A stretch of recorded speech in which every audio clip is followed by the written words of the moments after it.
Алеха, поделитесь впечатлениями о вашем участии в фильме «Чудеса в рабочем порядке». Что для вас было самым запоминающимся моментом в процессе съемок? Ну, надо сказать, что я к этому фильму никак и не готовился. Предложение поступило совершенно неожиданно.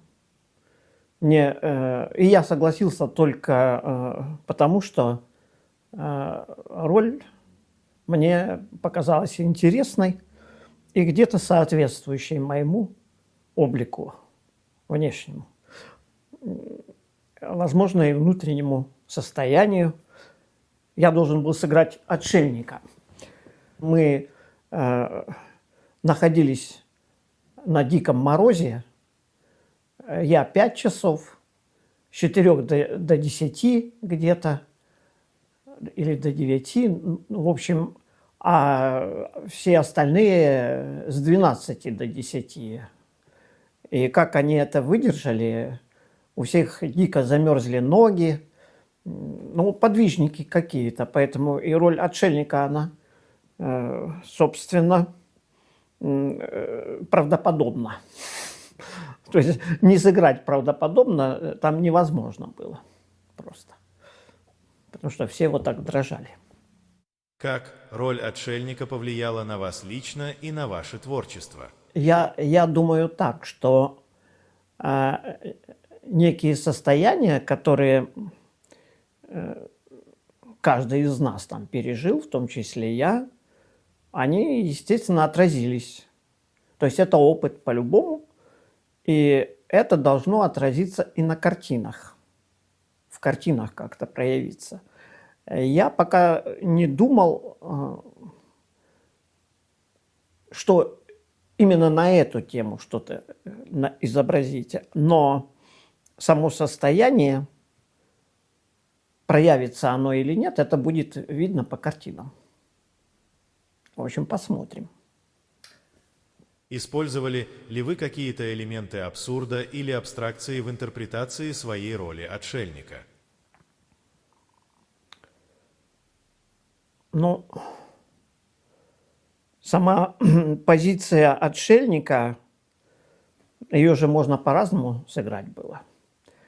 Вот. А мне близка более такая с элементом легкого юродства, что ли.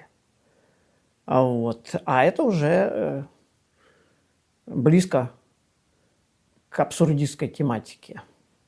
И какие-то моменты, их было мало, в общем-то, роль на самом деле была небольшая, но по времени просто это долго все снималось, 5 часов. Достаточно сказать, что одна небольшая фраза, я вижу главную героиню, которая греется у костра, которая заблудилась, и у меня фраза, что никак заблудилась голубушка. Мы ее снимали где-то 2 часа, эту сцену. Мне пришлось раз 30 подойти с охапкой дров, причем разные ракурсы, ноги, руки, издалека, в дымке, четко, просто лицо, сбоку. В общем, как бы это было для меня неожиданно, и какие-то фразы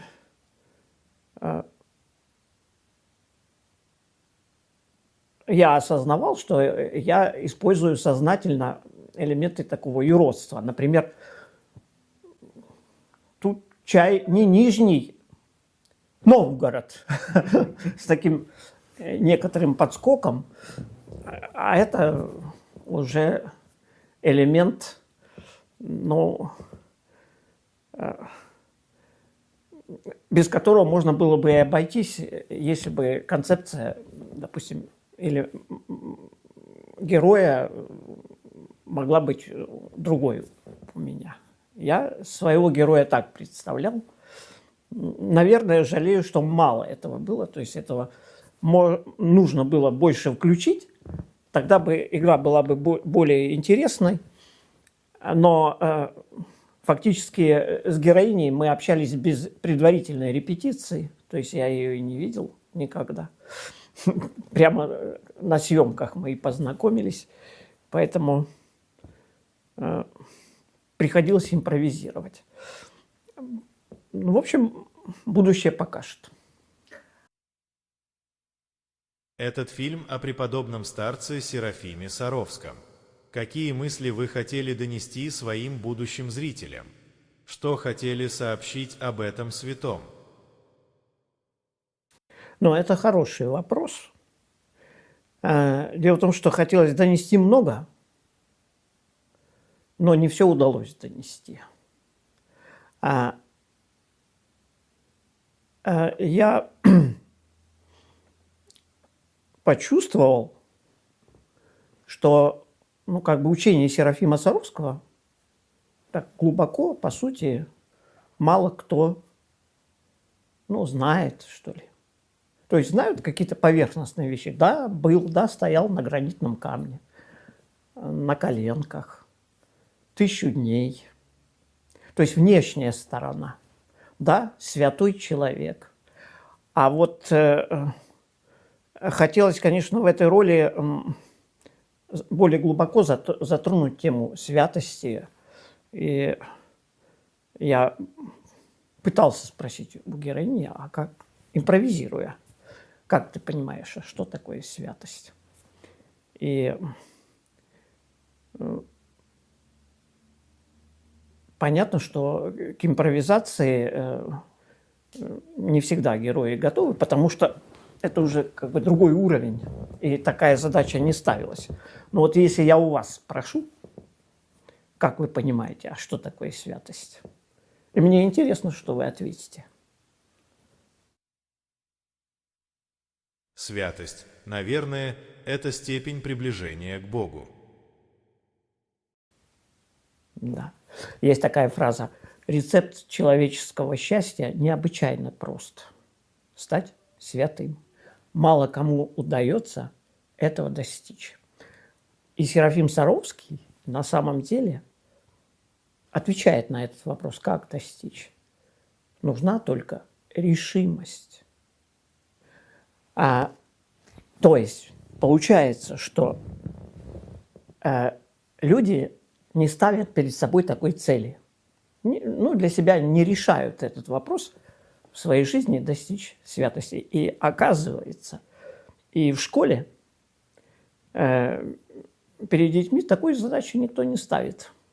И даже в церкви, воскресной, может быть, об этом говорят, но как личностную задачу для конкретного человека человек перед собой ее не ставит. А ставится какая задача? Возьмем обычную школу, получить хорошее образование, хорошо учиться. То есть это образовательная цель. Воспитательная цель даже не ставится. А если ставится, то только в рамках хороших манер, этикета. Нужно иметь хорошие манеры. То есть человек может все безукоризненно делать в плане хороших манер, правильно держать вилку, ножик. А в душе улыбаться где надо, говорить «пожалуйста», а при этом не быть, быть, допустим, обманщиком, да? Не быть добрым, например. Поэтому о доброте так об этом и речи вообще не идет. Чтобы в школе говорили, что вот дети, надо быть добрыми, мы должны быть добрыми, мы должны любить животных, природу, заботиться о ней, растения, бережно относиться. Не говоря уже, как относиться к другим людям, об этом, может быть, еще говорится, но то есть нравственные какие-то ценности, ну, не в цене. А что в цене? В цене для чего учиться? Зарабатывать побольше денег, чтобы вкусно есть, сладко спать. Что еще там? Еще сделать тату. То есть быть в тренде, там, в моде. И купить смартфон современный. То есть вот как бы такие ценности потребительские. Вот поэтому вообще о святости никакого не то что разговора, а и понимания. Да и зачем? Нет понимания, зачем это надо. Вот. А Серафим Саровский об этом говорил, что это как бы ключ вообще к человеческому счастью. Достичь. Святость в данном случае можно понимать как бы по-светски, как степень совершенства человека. Вот. Приближение к Богу, как ты сказал, правильно, кстати. По роли, которую надо было озвучить, я говорил, что так же, как мы тренируем мышцы тела и мускулы мозга, развивая свой ум, также мы должны тренировать, упражняться душой и духом, тренировать их. Для души важно делать добрые дела, добро, а для духа это стяжание, говорит Серафим Саровский, благодати Духа Святого. А вот как стяжать благодать Духа Святого, мало кто знает. Вот я хочу спросить у вас. Я думаю, надо молиться и бескорыстно делать добрые дела. Да. Ты человек церковный, давно ходишь в церковь, а вот Серафим, ты все правильно говоришь, да, без этого не обойтись, а Серафим Саровский конкретно об этом говорит, что для того, чтобы стяжать благодать Духа Святого, нужно, он говорит об этом в притче о 10 девах. Там, по-моему, 5 дев или 10 дев благочестивых и 10 юродивых, да? Или 5 дев благочестивых, 5 юродивых. Почему они юродивые? Потому что они должны были на крик «се жени грядет в полуночи» выскочить с зажженными лампадками, в которых должен быть елей. И у них не оказалось елея. Они его поистратили там в делах. И Мотовилов в книге о Серафиме Саровском рассказывает, что задают вопрос, они что, не делали добрых дел? Девы делали. То есть они были добрыми, но, оказывается, для спасения этого недостаточно.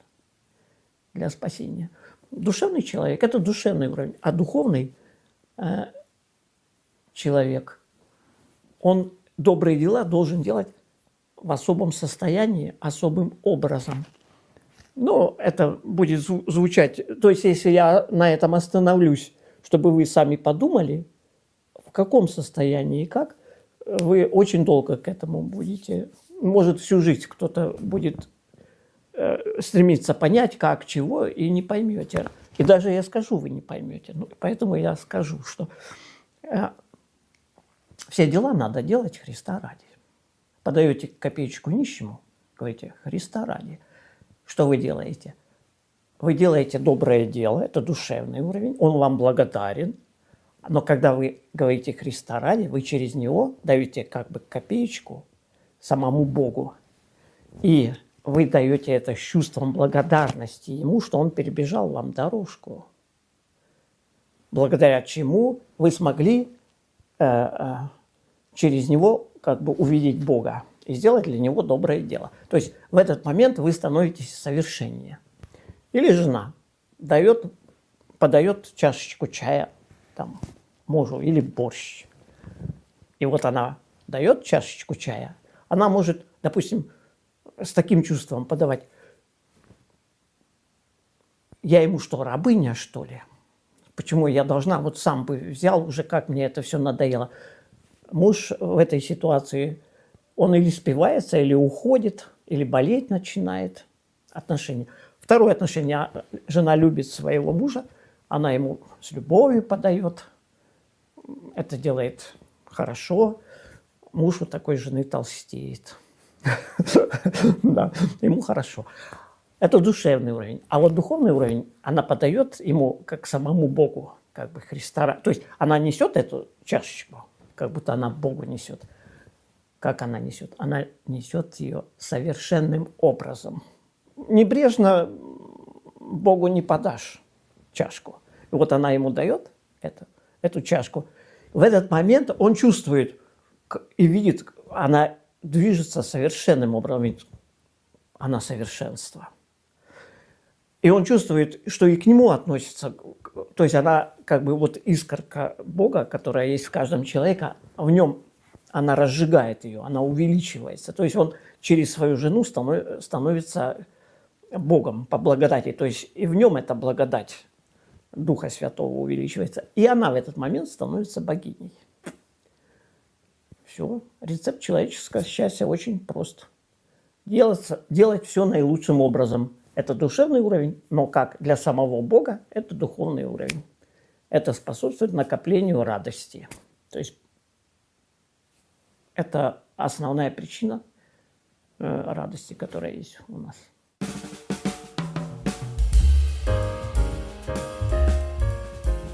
Ваши работы часто отражают глубокое понимание культурного наследия. Могли бы вы рассказать немного о своих корнях? Есть ли в вашей семье предки из дворянства или исторические фигуры? Ну, как мне рассказывала мама, действительно у нас в роду были дворяне по материнской линии. Дед из...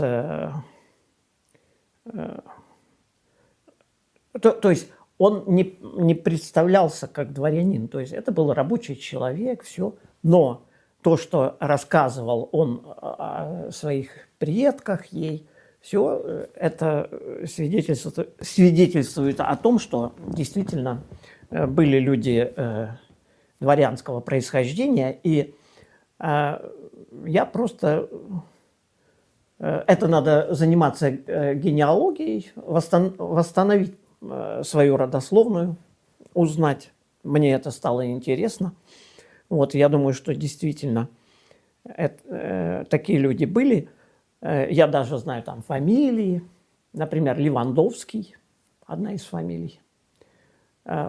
Курова из Курской губернии, княгиня. Это по дореволюционной российской, и польские, Левандовские из Польши были дворяне, причем такие древнего рода. Вот. Но сейчас здесь я не буду говорить об этом, потому что это... Ну, как бы у меня нет такой достоверной, прямо четкой информации, подтвержденной, поэтому просто я могу сказать, что вот судя по поведению мамы моей, я понимаю, что она была вот чистая аристократка. То есть это и совершенно воспитанный человек, манеры, соблюдение традиций. Аристократы чем отличались, допустим, от разбойников? Они были добрые, не ругались скверными словами, держали слово, люди чести. Вот как бы эти качества у нее сполна присутствовали. Поэтому я больше чем уверен, что такие качества, они просто так не возникают, а нарабатываются. И как ценность передаются из поколения в поколение. Доброта даже та же. Вот. А этого у нее было сполна. Она была в концлагере в Данциге, ну, вот, смогла выжить там. И человек очень сильной воли, которая при этом сохранила честь, достоинство. Вот. Это, ну, и, можно сказать, в широком смысле, это именно очень ценные человеческие качества, даже не соотнося это, там, дворянин или там, крестьянин, христианин там, или рабочий. Такие люди везде есть, но, значит, кто-то там в роду, допустим, у рабочего вот этот дар смог наработать, может, не одно поколение оно нарабатывалось и передано было этому человеку. Вот. И что надо очень ценить, я думаю. Ну вот, если кратко. Как родословное повлияло на ваше видение мира и, в частности, на вашу художественную практику? Ну, я думаю, в картинах где-то это может и проявляется. Например, ни с того ни с сего я нарисовал работу «Тайна кардинала». Она вылезла откуда-то из подсозналки. То есть я не ставил цели, а нарисую-ка я кардинала. Мне такое и в диком сне не пришло бы. Но когда я что-то нарисовал, я вижу, ну вот, появился. Но проявился, значит, ему надо дать возможность действительно какой-то жизни. Вот. И работа получилась весьма интересная. И там она многосимволична, там и шапка папы римского, и шапочка кардинала, там и другая символика. И я узнал, что один из моих предков был священником католическим. Но это я узнал уже после того, как картина была нарисована. То есть это не значит, что я нарисовал это, но эти архетипы, оказывается, где-то там на подсозналке они хранятся, и это проявляется как-то в картинах. То есть, и я думаю, что это и будет проявляться где-то в каких-то работах.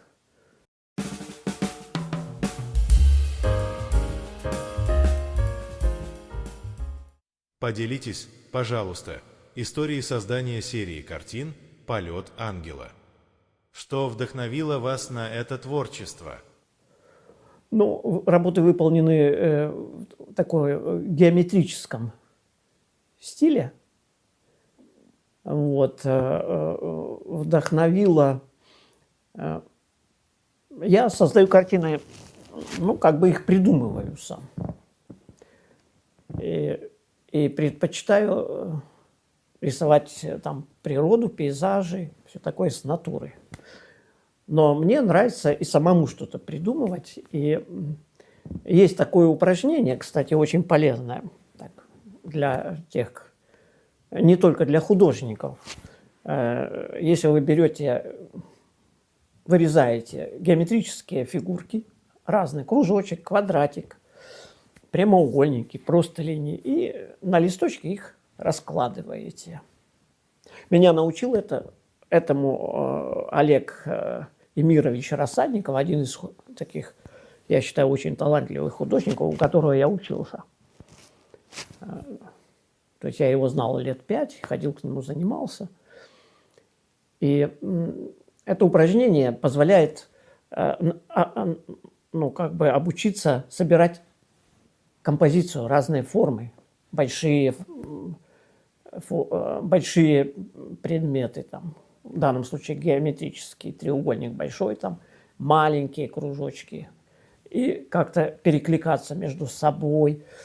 И в результате получается работа, когда она собрана, то есть в какой-то момент, ты переставляешь, и в какой-то момент вдруг она раз и оживает. То есть когда ты композиционно собрал работу, она начинает вибрировать, дышать. Ты понимаешь, что там 1 миллиметр в сторону, и уже этот эффект уходит. И вот делая это упражнение, можно научиться создавать композиционно очень тонкие картины. И я попробовал сделать это, и получился полет. То есть я увидел, что какие-то фигуры, как бы абстрактные совершенно, но они собраны в композиционную форму. И на одной из картин, на голубой, я это просто обозначил фигурку летящего человека, ну, в такой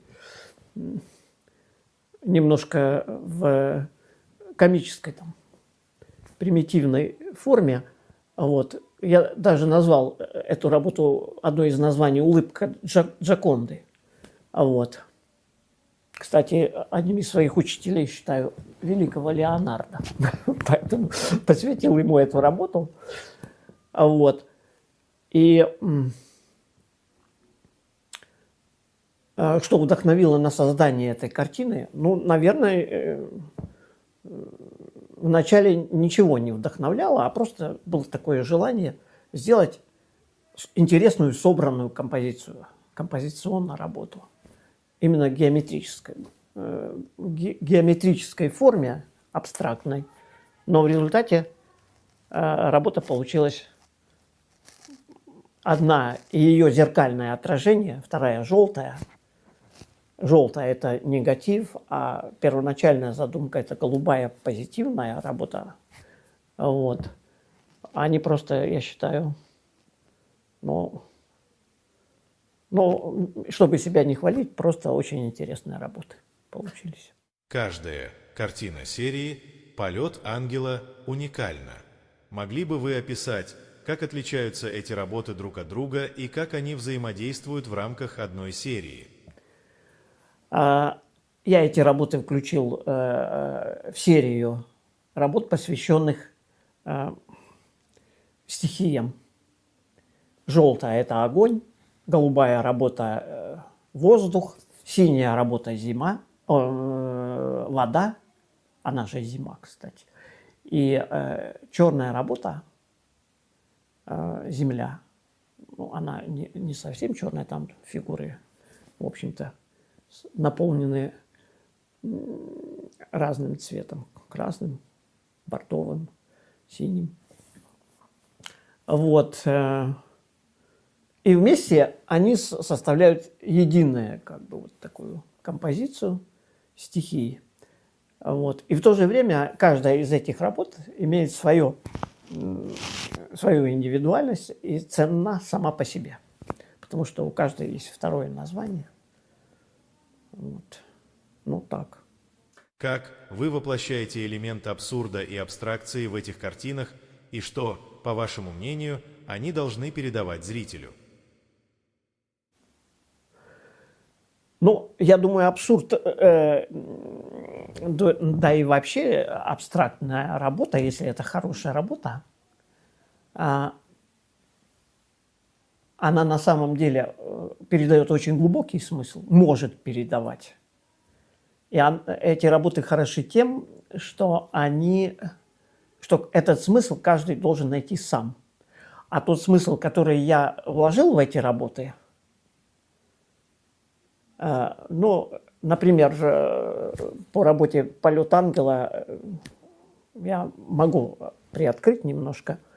Допустим, ну, это легенда, конечно. Легенда, так это или нет, но по ощущениям для меня это 100% так. Каким образом это происходит, непонятно. Допустим, если смотреть на эту работу определенное время, ну, достаточно долгое, кому-то, может, и года не хватит, но постоянно посматривать, а они приятные работы, на них хочется смотреть, то можно в себе наработать чувство легкости какой-то, вот такой душевной, тяжесть какая-то уйдет. Вот. А может и что-то большее происходить с человеком, потому что когда ты смотришь на композиционно собранные картины, а это гештальт, это как бы хороший образ, то и внутри у тебя там нейросеть тоже, она как бы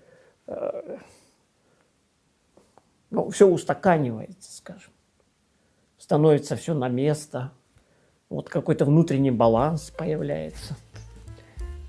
Вот, то есть они такие психотерапевтичные работы. Ну, как-то так.